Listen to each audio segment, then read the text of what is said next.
Today we'll take a look at the Haftorah and see how it ties into current events. The Haftorah is from the book of Shoftim about Yiftach HaGaladi. The Haftorah of Parshat Chukat is Yiftach HaGaladi. Who was this guy? Yiftach, one of the Shoftim of Israel. And he was a Gibor Chayil, but who Isha ben Zonah. His mother, there's no cover-ups in Tanakh. His mother was a what? A Zonah? Oh, tell it like it is. And he became the Shofet of Israel, Avi. Couldn't God find somebody more qualified to be the Shofet of Israel, to do this great miraculous military victory against the PLO? The PLO of the day, who are they? Bnei Ammon. No. Right? So why did God have to choose this guy, Yiftach, ben Isha Zonah, who was not an educated person to say the least? Weren't they more qualified leaders? Avram, what's the message? What's the message for today? Why did God choose Ben Gurion to found the state of Israel? Couldn't he choose the Chazon Ish? The Brisker Rav? He chose the person qualified for the job. What's the answer? We cannot question God's ways. God chose Yiftach. They were more qualified, holier people than him. The message is that God chooses whom he wants to do his miracles. How dared we deny Hashem's miracles? Certain Hasidic sect in Brooklyn, they want to deny God's miracle in the state of Israel because it was founded by Ben Gurion, not the Chazon Ish. So deny Yiftach's miracle. Why study the Parshat of Yiftach? Kush Baruch Hu does miracles to whomever he chooses, and we have no right to what? Judge him, second guess him. We have to acknowledge the miracle of the state of Israel. Like the Jews acknowledged the great military victory of Yiftach HaGaladi despite being Ben Isha Zonah. Now it's incredible over here, his brothers drive him out. No. His brothers drive him out. And they say to him that what? What do they say to him? You will not inherit with our father because you are the son of Ben Isha Zonah, not from our mother. Did they do right, Sarah? No. They did wrong. According to halacha, it's incredible, Avi. According to halacha, if a person has a child, even out of wedlock, even from a zonah, that child has to have an equal Yerusha with the other brothers. Oh, that's interesting. That's right. He's still his son, even though it's from an Isha zonah. So they did wrong over here. The brothers wronged him, and he was rejected. What? If she's not Jewish. If she's not Jewish. So that's a no. If she's not Jewish, then he's not his child. Right? Although if he's not Jewish, the child follows the mother. So if a Jewish person fathers a child from a non-Jewish woman, there's no relationship. There's no halachically he's not his son. So he gets no Yerusha. Here we're talking the Zonah was a Jewish woman. Why do we know that? It just says she's a Zonah. Because I'm telling you the halacha. If the mother was a Goya, then there is no Yerusha because it's not his son. And then he's a Goy. But here we're talking Ben Isha Zonah. She was a Jewish Zonah, and again, the Bible doesn't cover up. There were women, Jewish women, that never had to do this like today. Afal Pikain, he was entitled to an equal part of the Yerusha, but they stiffed him, and he left. And look what happened to him. He gathered with himself a band of what? Anoshim Reikim. You see verse 3? What does Anoshim Reikim mean? Gang? They hang around with a gang of toughs. The South LA gang. And he's the one that HaKadosh Baruch Hu chose to what? To be the leader of Israel, to do the great miracles. Not the Chazon Ish, Ben Gurion. It's incredible how you see, Sam, how some people live in denial, you know. You don't have to be Pharaoh to be in denial. We cannot deny the beautiful state of Israel, even though it was founded by not religious Jews. Right here in the Bible, you have Yiftach.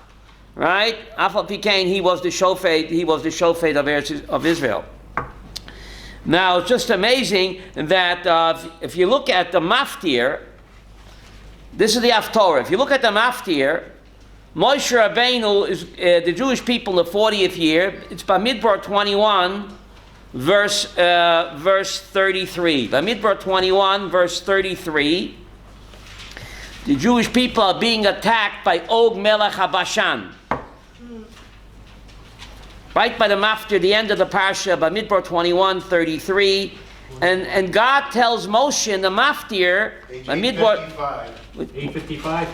Maftir, verse 34, God says, do not be afraid of him. So Rashi says, if God says don't be afraid of him, that means he was afraid. So why was Moshe afraid? Says Rashi something strange. He was afraid because this guy Og, despite being a low-life terrorist, he did a favor to Father Abraham. He's the one that told Father Abraham that what? That Lot was kidnapped and captured. And because of him, Abraham went and he freed Lot. Otherwise, Lot would have been killed. So because he did this favor to Abraham 400 years ago and he's still alive, so Moshe Rabbeinu was rightly afraid that perhaps that schus would what? Help him defeat the IDF. Incredible. You do a favor to somebody, it's a tremendous schus that Moshe was afraid that that favor that he did to Father Abraham, perhaps that would cause him to what? To defeat the Jewish people. So God had to reassure him, don't be afraid, Al Tira, don't be afraid, because those chusim already have been what? Have been used up. He's on overdraft now.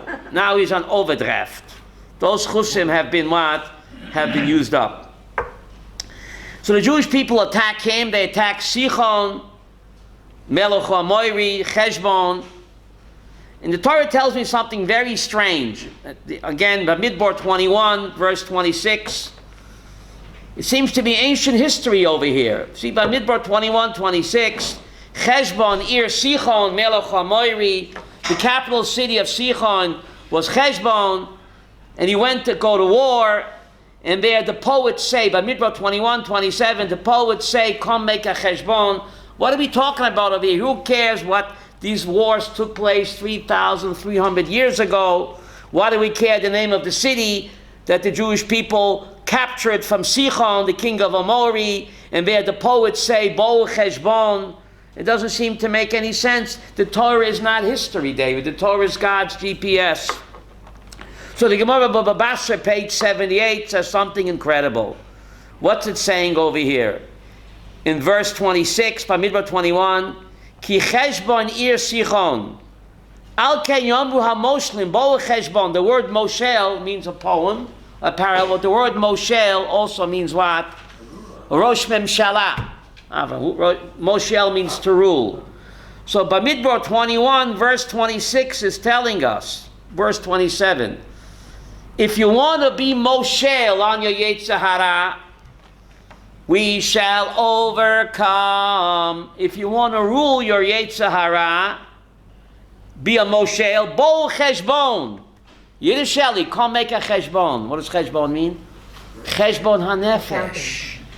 Make a, I think it's called in English, introspection or soul searching. So verse 27 is not a geography lesson of 3,000 years ago. Al ken yomru ha-moshlim. By Midbar 21:27, if you want to be a moshel, if you want to rule your Yetzer Hara, bo cheshbon, come and make a cheshbon hanefesh. Introspection.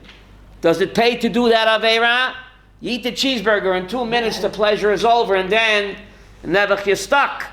So before you do an aveira, make a cheshbon. Is it kedai? And if you make a cheshbon hanefesh, soul searching, then you'll be able to moshel, to rule over what? We shall overcome. Right? Make a cheshbon. As the Mishnah says in Ovot, they have a mechashev hefsed mitzvah keneged schara. The schara aveira keneged avseina. You do a mitzvah, you might lose. You might lose a deal, right? You have to go daven mincha, and the customer's in the store. So you might lose the customer, but you're gaining the mitzvah mincha. And when you do an aveira, you want to do the aveira. You want to swindle somebody, you might make a quick buck, but then you make a cheshbon, and olam haba, it's not going to go so well.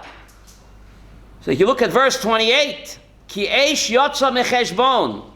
If you make the wrong cheshbon, you're left with the fires of hell. Ki eish yatsa mecheshbon. What a powerful pasuk that the Torah is telling me over here. To make a cheshbon hanefesh, to be saved from the eish. What's the eish? Fire. The fire of what? Of Gehenna. The fires of Gehenna, right? Sheol. Sheol means hell, right? Isn't that? Gehenna is in Talmudic language. Okay. In the Tanakh, hell is called Sheol. Why is, last week's Parshat, they went down to Sheol. Why is Gehenna called Sheol? From the word She'elah.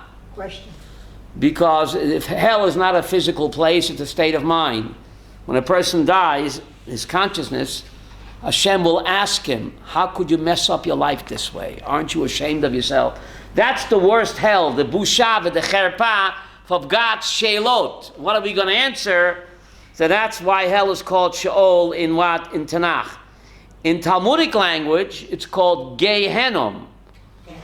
Why is it called Gehenna? You look in the book of Jeremiah, telling Sam earlier, in Jeremiah, Gay in Hebrew means a valley. And Hinnom is the name of the guy that would rent out his valley to do child sacrifice to the Molech. Right here in the Cinematheque.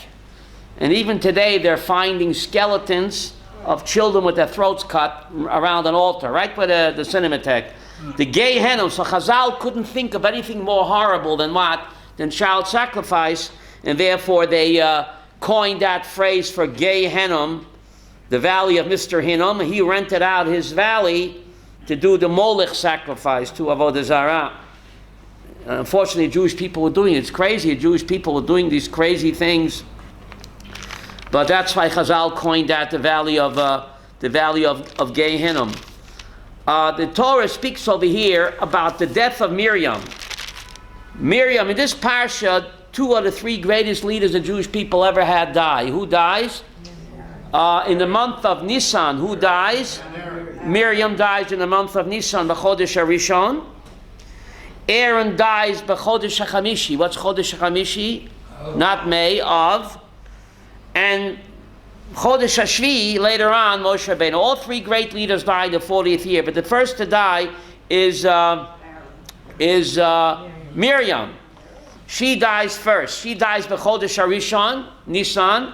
And a few months later, in the month of Rosh Chodesh Av, her brother dies, Aaron, and Moshe dies in Adar. But over here it says something very strange. Now keep in mind there's no repetition in the Torah. By Midbar 20, verse 1. You have that, Rabbi Avram? By Midbar 21, the Jewish people came to this place called Midbar Tzin in the first month, Nisan, and Miriam died there, and she was buried there. Now the word there seems to be what? Redundant, Sarah. Over there. Now I know she died. She didn't die in Las Vegas. So why does the verse have to tell me, by Midbar 21, Miriam died there and she was buried there? Avram, you see it's redundant? Yeah. And we know there are no such thing as being redundant in the Torah. So what's the word there written not once but twice? What's the message? So from here, Chazal learn that it's very helpful for the neshama to bury the person immediately, not to delay burial. She died there and she was buried there. They didn't move her. Where she died, where they buried her. It's very beneficial for the neshama, for the guf to be buried immediately. And that's what the Torah is teaching over here. One second. That's why it's written twice. And why is it written twice? So the halacha is in the Yeridea. You hear this? If there's a man or a woman to be buried, who should the Cheveh Kadisha bury first? The woman. Professor, why should that be? Because women always get first priority. Ladies first. The extra to cover Sham, that she's buried there, the extra over there is to teach the halacha. There's a man and woman to be buried, lo yaleinu. The Cheveh Kadisha must first bury the woman first, because ladies first, Avram. Why? She can have a child. What? There's a pasuk in Koheles. Not then, but she can. She's dead. Yes. Why is there a mitzvah to bury her first? There's a pasuk in the end of Koheles. Only when the body is put back in the ground that was taken, only then can the soul return to God who gave her. Right at the end of Koheles, V'yoshev ofal oretz keshahaya, only when the body is put back in the ground as it was, only then v'ruach toshuv Elohim asher, only then can the soul return to God who gave her. So the greatest favor you can do for a person who dies is what? To bury him immediately. Because the neshama cannot go back to her station in Olam Haba until the body is what? Put in the ground. Since women are more spiritual and more godlike, her neshama is more in anguish. She can't go home until the body is put in the ground. It's more mafriya law than lo. Avram. How do you say that in English? It bothers her more because a woman's soul is holier. A woman's soul is more godlike. So therefore the halacha says, put her body in the ground first, because her neshama is suffering. She can't wait to go home. And she can't go home until what? The body's in the ground. The man, nishkefelech, he's not such in a hurry to go home. It's incredible how women are more spiritual, more godlike. Sam, isn't that incredible? They can give birth. That's the halacha, the extra word sham. What? They can give birth to a child. They give. No, but she's dead, so why should they bury her first? She's capable while she's alive of being. That's why she's holier, right? She has a bina yetera, right? One of the reasons she's capable of giving birth to life, she's God's partner in bringing down a godly soul. Many reasons why. The word shechina, the word neshama, the word Torah, the word mitzvah is all feminine. So therefore, her neshama is more agitated. So therefore, you have to put her body in the ground first. This way she can go home sooner. It's amazing. A verse in the end of Koheles. What about the... What? Somebody said about people who go to war and their bodies... Oh, David had a question about somebody gets killed in war. Maimonides says that any person that gets... What? The soldiers that got kidnapped, they were not returned. 3 or 4 soldiers. David is asking a bomb kasha from Bombland. So the answer is in Maimonides that any Jewish person that's killed by a goy because he's a Jew, he doesn't need to worry about anything. His neshama blasts off without looking back. A normal person who dies normally, the neshama can't go home until the body's put in the ground. But lo yaleinu, a person that's killed for Kiddush Hashem, and Maimonides says that any Jew that's killed by a goy for being a Jew, why does Hamas kill us? Why does the Arabs kill, right? So every Jew is considered a kadosh, even though he was not religious. And that neshama goes directly to Olam Haba, says Maimonides, even if the body never returns to the ground. It's in the Holocaust. Being killed for Kiddush Hashem, that's a different ball game. There, that person doesn't even need kavura, like the 6 million kadoshim. They were murdered for being Jews, so they're called a kadosh. And Maimonides says no one can reach their level in Olam Haba, even though when they were alive they were not religious, because they died for Kiddush Hashem. Why were they killed?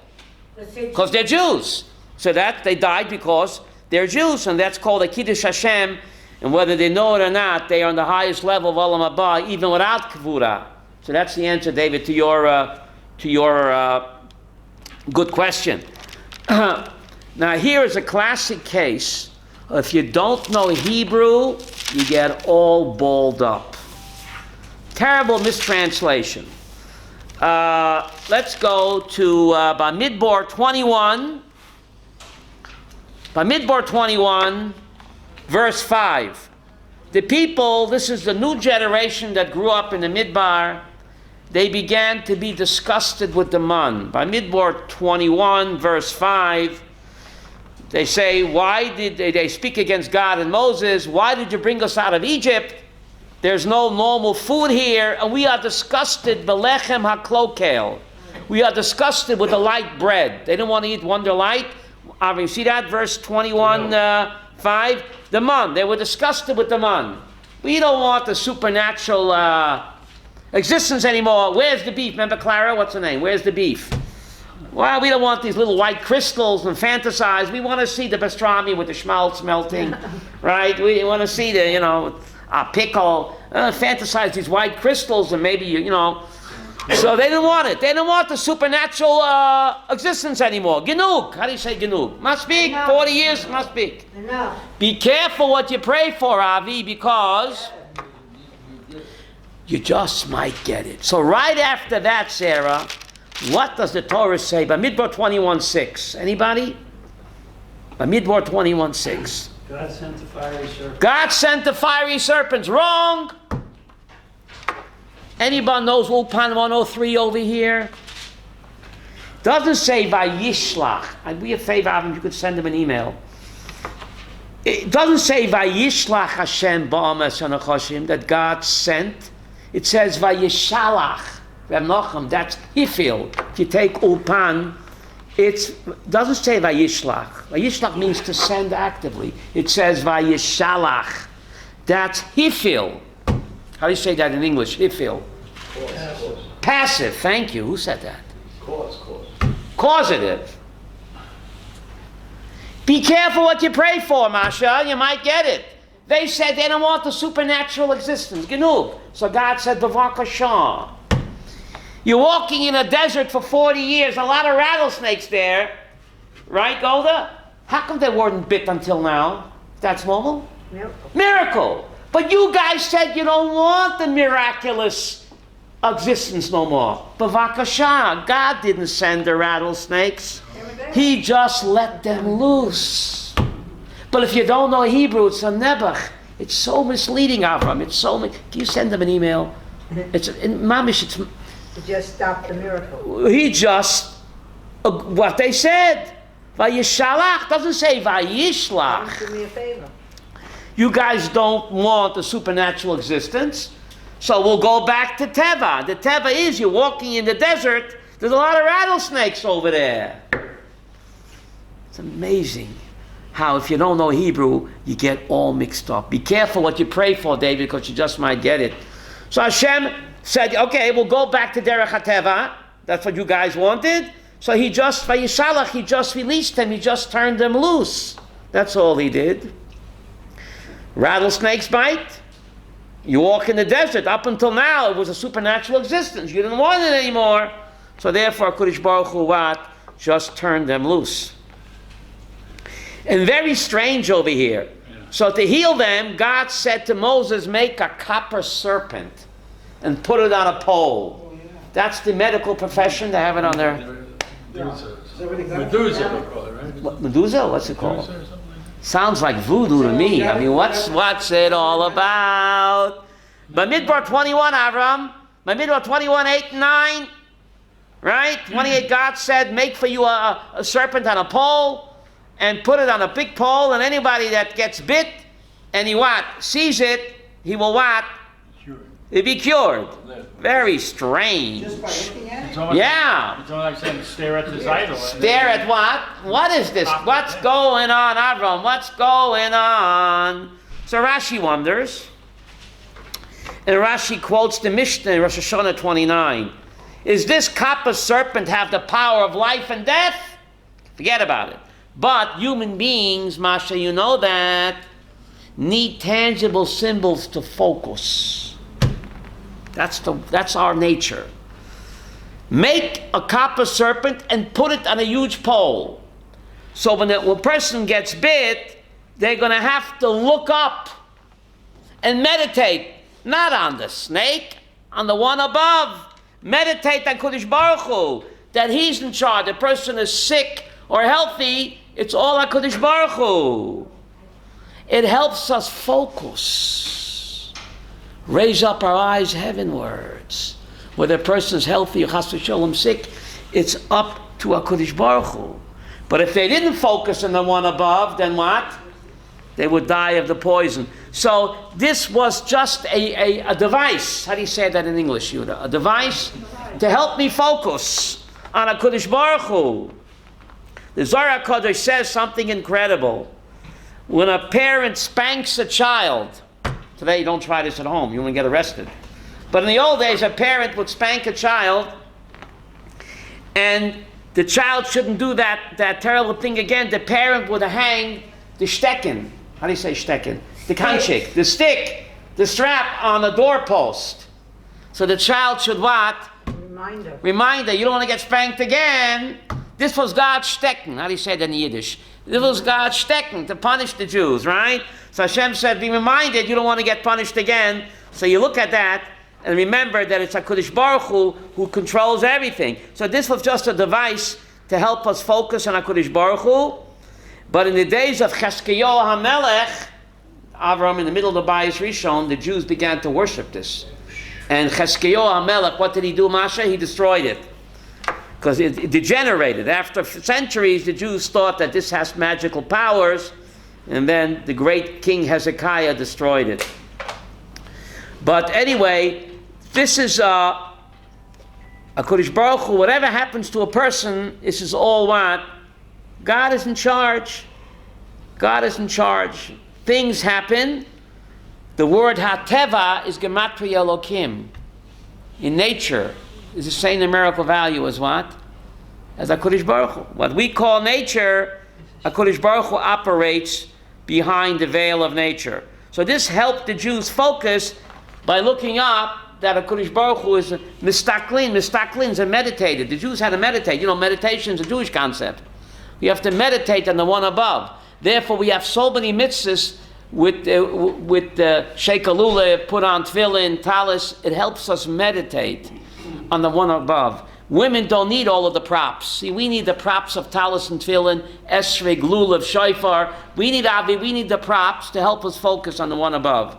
Women, they don't need the props. They're naturally focused on the Kodesh Baruch Hu. So therefore, women are released from what? From time-bound mitzvot. Now, it's just amazing. The end of the Parsha speak about current events. It's just incredible. You couldn't make this stuff up. By Midbar 21:14, they're shooting rockets at us. What else is new? In Ashkelon, they're having sirens. Every last night. Right? Kawinky Dinky, by Midbar 21:14, the Torah tells about an amazing incident that the Jewish people on their march to Pisgat Zev were caught in a crossfire. The Canaanites were hiding in caves, and they were shooting rockets and missiles on the Jews below. And the HaKadosh Baruch Hu made a great miracle. He made a great miracle. They were hiding in caves. One caves had like Qumran with the holes, and the other caves had like jagged edges. And the HaKadosh Baruch Hu made a miracle that there was an earthquake, that what happened? The jagged cave smashed into what? The cave with the holes, and the terrorists hiding there with their Kachucha rockets were smashed to smithereens. And the Jewish people walking in the valley below.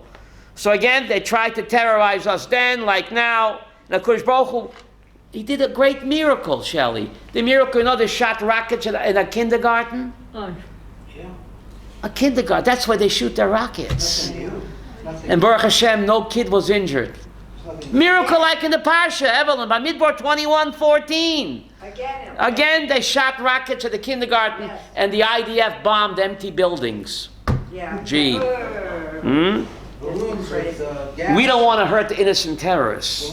So first we send them an SMS, please get out of your car. It's not a joke. Please leave. Sick. But anyway, by Midbar 21:14, there was a great miracle where the Jewish people were saved. They were caught in a crossfire where the Canaanites, the Amorites, were hiding and shooting missiles, and HaKadosh Baruch Hu caused this great miracle where they were crushed by this earthquake. Now, and the Jewish people sing a shirah. By Midbar 21:17, then the Jewish people sing a shirah to Hashem, or a shirah to the Be'er. Strange. By Midbar 21:17, Sarah, what are you singing a song to a well for? By Midbar 21:17, you have it? Then the Jewish people sang a song, what? For the well. What are you singing a song for the well for? They had the well 40 years of them. What are they singing a song for the well for now? So Rashi explains that this miracle happened, the Jews were oblivious because the terrorists were hiding in the caves above and the Jews were walking in the valley below. So this well miraculously washed the body parts into the Israelite camp, and then the Jews saw what? The great miracle what Hashem did, so they began to sing a shirah to HaKadosh Baruch Hu. Otherwise, they wouldn't know the miracle. But the body parts were washed by this well into the Israelite camp, so the Jews sang.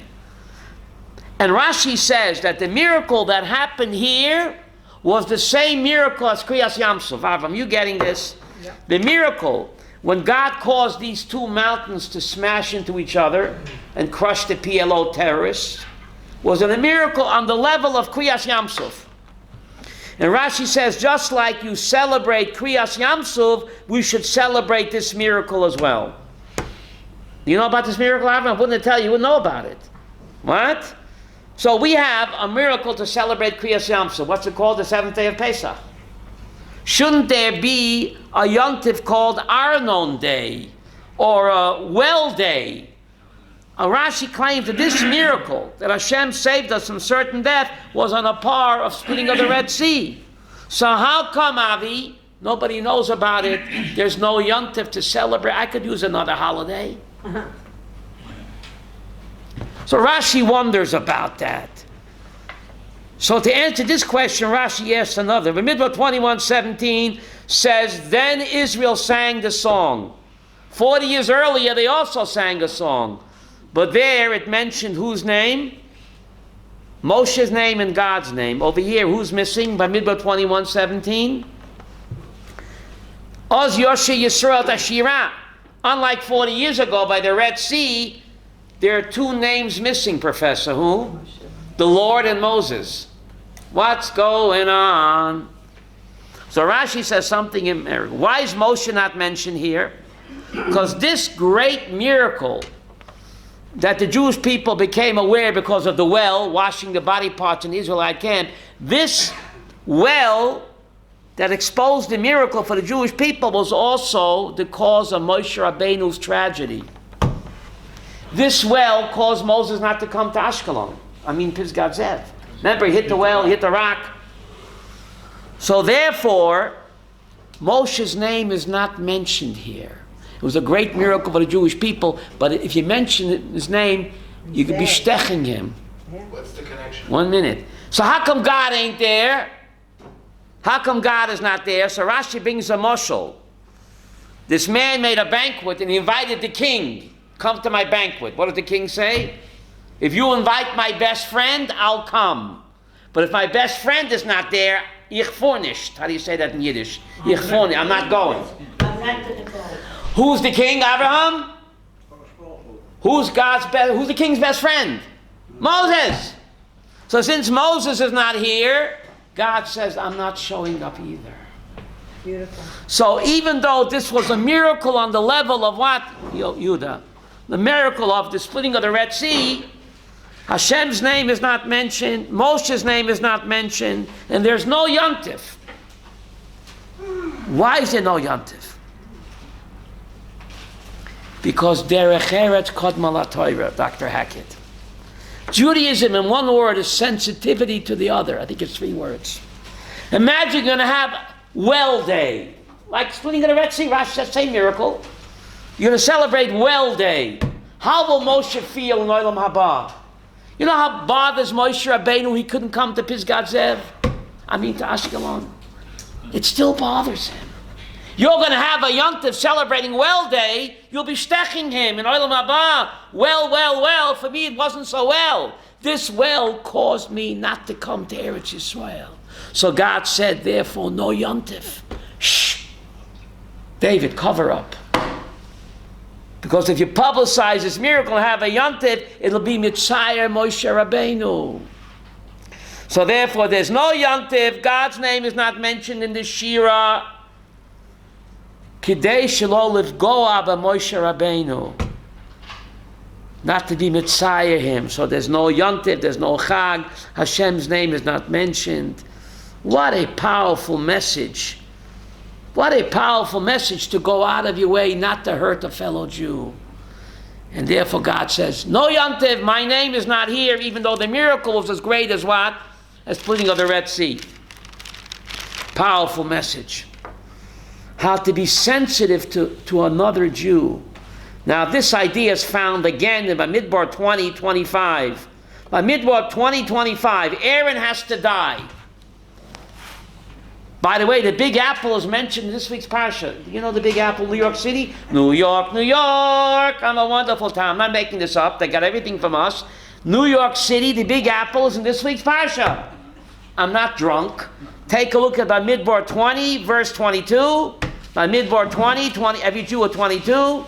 The Jewish people traveled from Kadesh, and they came to a place called Hor. He dies, Aaron dies. Today it's called Petra Jordan. Why is it called Hor? Rashi says, one mountain on top of another, like a small apple on top of the Big Apple. Rashi, the Big Apple, David, New York, New York. So he dies here. Aaron dies in the Big Apple. The mountain, one apple on top of another, so to speak. And look how the Torah calls death. Verse 24. You have it, Sarah? Bimidra 20:24. May Aaron be, what do they say in English? Gathered. May Gathered to Aaron, his people. how do they say again? Start from the beginning, please. It said Aaron shall be gathered to his people. Now what is that? His people are buried in the Cairo cemetery. What do you mean, Sam, they'll be gathered to his people? I mean, they're buried in the Goshen cemetery. So obviously, it means what? When a person dies, he joins what? His deceased parents in Olam Haba. May Aaron doesn't mean in the Cairo cemetery because he wasn't buried there. He was buried in Petra. But Avram, you see, when a person dies, he joins his parents and grandparents in Olam Haba. When the first temple was passed, they used to take the bones out and re-put them with the family people too. Yeah, no, but here we're talking about where the neshama joins the parents in the afterlife. So Aaron has to die. What does verse 25 have to say? Sarah, you see that? He ain't got a good book. You can look in his book. He's not using it. Take Aaron. What do you mean take him? How do you take a person to die? What do you mean take Aaron? 2025. Take Aaron. Take Aaron and What do you mean take him? Take him for a one-way ride. What does it mean? bring them up. Rashi says, take him with words of comfort.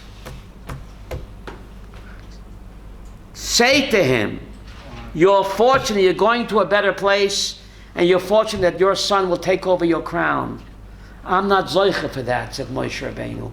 My children will not succeed me, because they were out to lunch. You're fortunate, you're going to a better place, and you're fortunate knowing that your son, Elazar, will take over.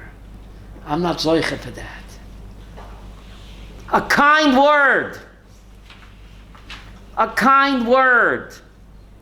There's a mitzvah of tzedakah. Mitzvah tuf ayin tes in the Taryag mitzvot. How do you say tuf ayin tes in Hebrew? In English. Mitzvah 479 is the mitzvah to give tzedakah. Says the chinuch, this mitzvah also includes what? A kind word. Huh? Giving someone French fries, what? Or a shmeichel. How do you say a shmeichel? Smile. A smile. So you're doing mitzvah tough ayin test. According to the chinuch, you say a kind word to somebody, even though you're not giving him any money. Avram, you're doing a mitzvah of tzedakah with a smile, with a kind word. That's also tzedakah. Some people just can't smile. They're like constipated. Doesn't cost any money to smile on a fellow Jew. It's free. So Aaron HaKohen, comfort him. He shouldn't be afraid. He's going to a better place. He's going to Olam Haba. And he knows his son will succeed him. And that is a comfort for a person knowing that he's leaving behind what? A child like himself.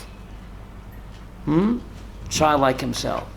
Now, it's just incredible. You can't make this stuff up. Look at Bamidbar 21, 1. The Canaanite here, 21:1. The Canaanite here, and they attacked Israel. What did they hear? They heard that Aaron died, and the magic clouds of glory, what, David, dissipated. So now they figured the Jews are vulnerable to a terror attack. 21:1. The Canaanite heard, they attacked Israel. So the Torah calls them Canaanite, right? Rashi says something very strange. Rashi says that they're really Amalek. but they speak the language of what? Of Canaan. Their behavior is Amalek, but they speak the language of Canaan. What's Rashi talking about? The Torah says the Canaanite terrorized us after Aaron died, when the Canaanites were taken away. Why does Rashi mix in Amalek, Avram? Why does Rashi mix in Amalek? Rashi says they spoke Canaani, but their behavior was what? Amalek. Now you read this Rashi 100 years ago, you know, what is he talking about? But he's talking for us, Dr. Hackett. Canaan, it's a territorial dispute. We took their land. It's true, Avram, we took the Canaanite land, you can't deny it. It's a territorial dispute. Do we have a territorial dispute with Amalek? No. We never took an inch of their land. Amalek, I can't stop hating you. I've made up my mind. See, Amalek, Evelyn, has nothing to do with territory. You never claimed we took their land because we didn't. Amalek just hates us because we exist.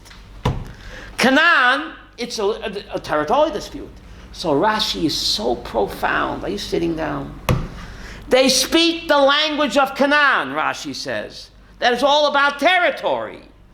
Give us back all the land of Israel. We'll stop shooting rockets on Ashkelon in kindergartens. But Rashi said it's fake news. They're really Amalek. Give them all the They're really Amalek. It's not about territory. That's a bluff. They speak Canaan, but they're Amalek. Amalek means no matter how much land you give them, they can't stop hating and killing you. Now, when you read this Rashi, Masha, 100 years ago, you know, what's he talking about? But look, Golda, it's mamish for today. The peace now, land for peace, the lefties.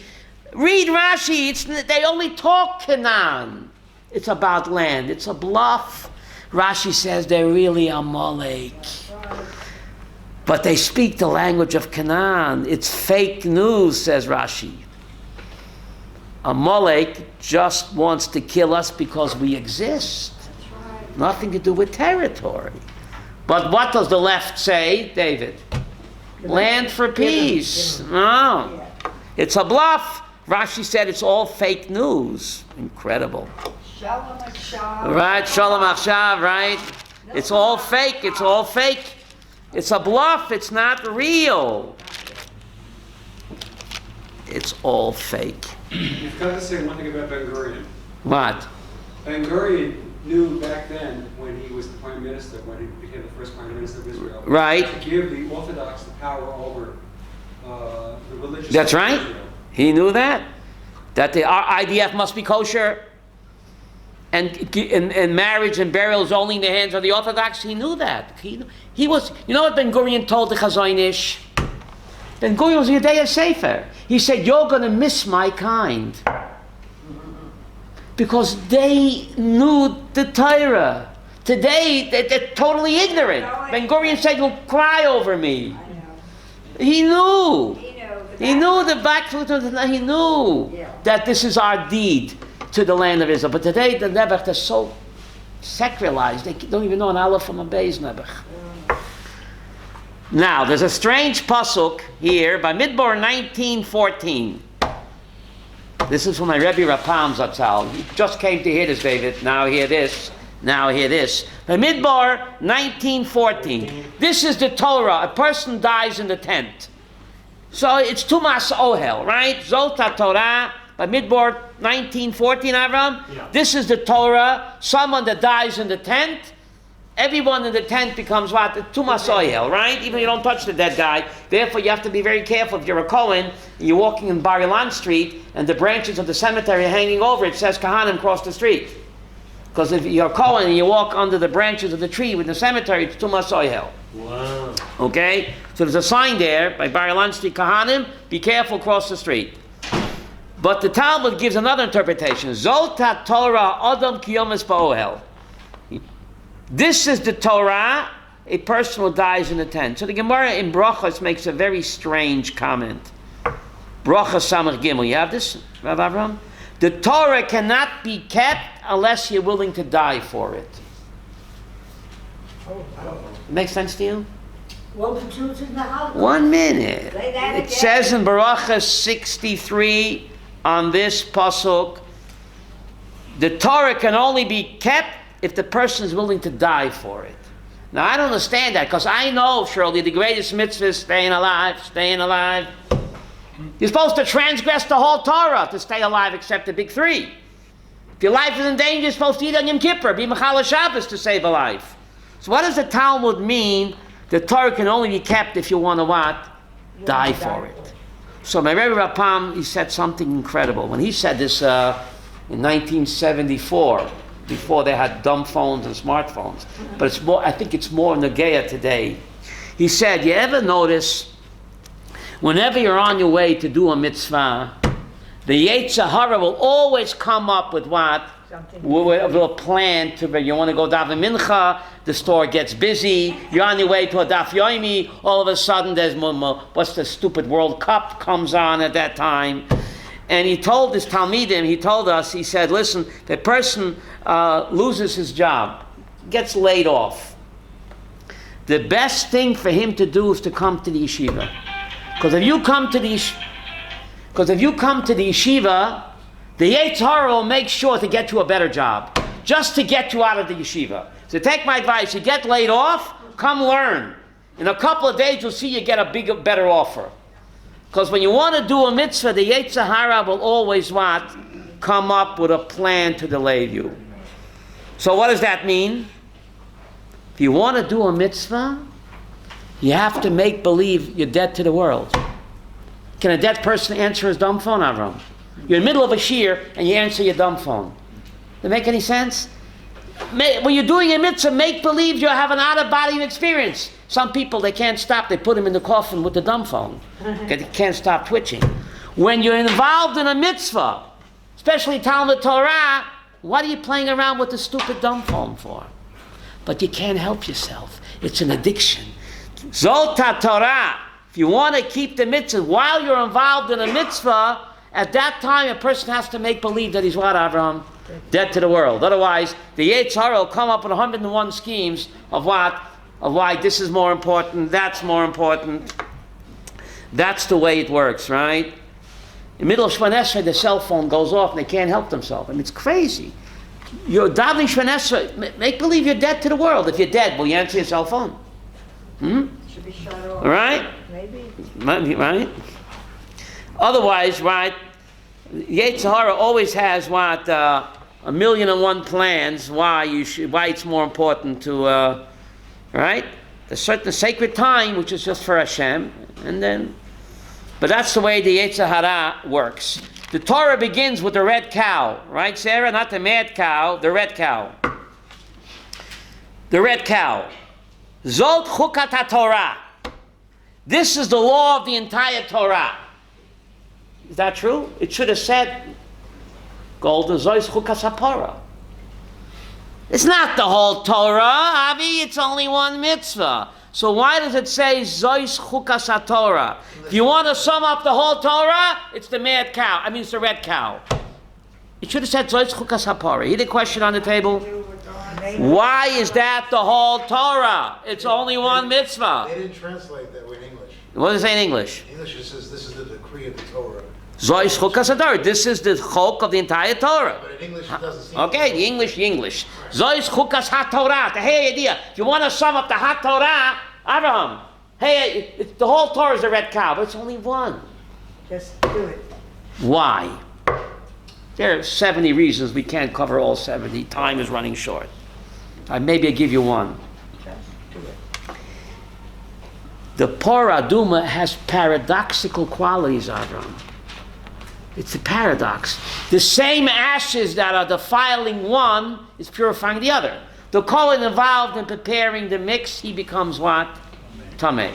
And the guy getting spritzed on, he becomes what? Pure. Where do you see those paradoxical qualities where the very same ashes can purify and defile simultaneously? Where do you see that, Avram? By the Torah! With the toe? Yes! Take out your notebook. Tractate Yuma 72 says Torah. A person can be a great Torah scholar, But if he has merit, and if he has menschlichkeit and midos, then the Torah for him becomes samachayim.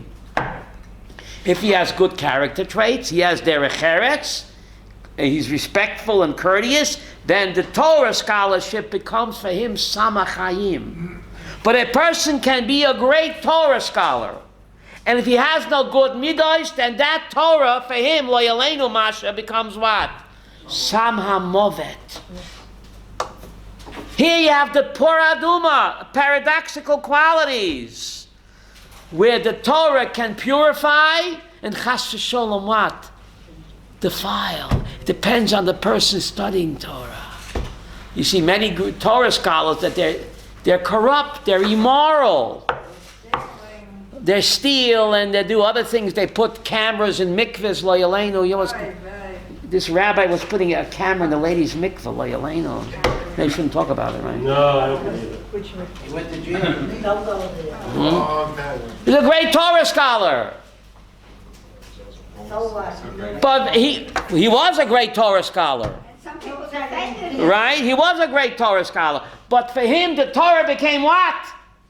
A potion of death, because he was immoral. So the Torah is like the paraduma, it's a paradox. The Torah can make a person what? Tahor, a chas v'sholem. He can use the Torah to justify and what? Indulge in his what? Immoral behavior. Unfortunately, beware how you use the Torah. Derech eretz kodma laTorah. A person doesn't have derech eretz and midos toivos, then for him the Torah lo yaleinu. Yuma, page 72, Avram says lo yaleinu. For him the Torah becomes what? Sama maves lo yaleinu. What? Does he get credit for mitzvah? What? If he uses the Torah to indulge in his immoral behavior, then for him the Torah is sama maves. Right? He's using the Torah to indulge in his immorality. So for him, the Torah is a potion of death, chas v'sholem. What did the Torah have to do with his decision to do that? It had nothing to do with his decision. But since he's an immoral person, he uses the Torah. What is this Torah? It doesn't apply to me. He said, I'm such a great holy man, it's okay to have sex with these ladies. That's crazy people. I mean, they're great Torah scholars, but they say, I'm such a high level, I'm helping these ladies. They couldn't get pregnant, so I'm giving them a boost. I mean, it sounds funny, but it's tragic. These women were taken in. The big rabbi in Tzfas, Avram, a big Kabbalistic rabbi in Tzfas, lo yaleinu, what was doing with married women. I mean, so for him the Torah is a sama maves lo yaleinu, right?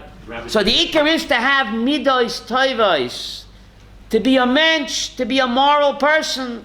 Otherwise, the Torah can make you even lower, because you're using it to justify and indulge your taivas, chas v'sholom, lo yaleinu, yes? What about Rabbi White? It talks about, like, I guess in the early 1900s, the yeshivas were filled with communists. Like, some of the students were like communists. Well, right? A lot of Torah scholars became what? I'll tell you the story. Should I tell you the story? Maybe.